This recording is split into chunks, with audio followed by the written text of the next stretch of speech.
నేనేమంటున్నా, దేశ ప్రధాని దేశ ప్రయోజనాల కోసం బయట దేశాలు ప్రయాణం చేస్తే రాహుల్ గాంధీ గారు ఏ ప్రయోజనాల కోసం బయట దేశాలు ప్రయాణం చేస్తారు సార్? నాకు విషయం చెప్తారు. ఒకసారి రాహుల్ గాంధీ గారు ఏం మాట్లాడారో చూద్దాం. రవికుమార్ గారు మళ్ళీ మీరే మాట్లాడదు గారు, ఆయన ఏం మాట్లాడారో చూసి.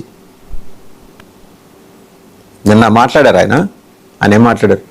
आर्थिक तूफान आ रहा है, आप देखना कुछ ही महीनों में महंगाई कहां जाती है, पेट्रोल के दाम कहां जाते हैं, डीजल के दाम कहां जाते हैं, गैस के दाम कहां जाते हैं, दाल चावल के दाम कहां जाते हैं।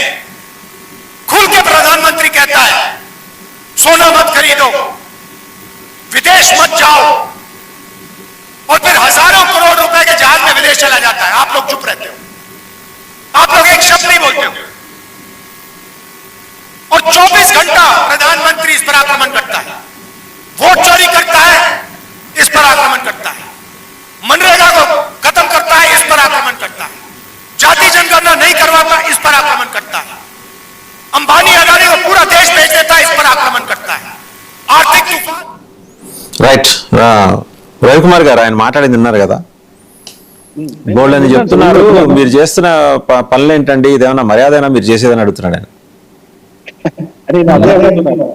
ఆయనకు కొంచెం హోంవర్క్ చేసుకొని పబ్లిక్ మీటింగ్స్ లో మాట్లాడితే బాగుంటుంది. ఒక దేశ ప్రధాని యొక్క అధికారిక ప్రయాణం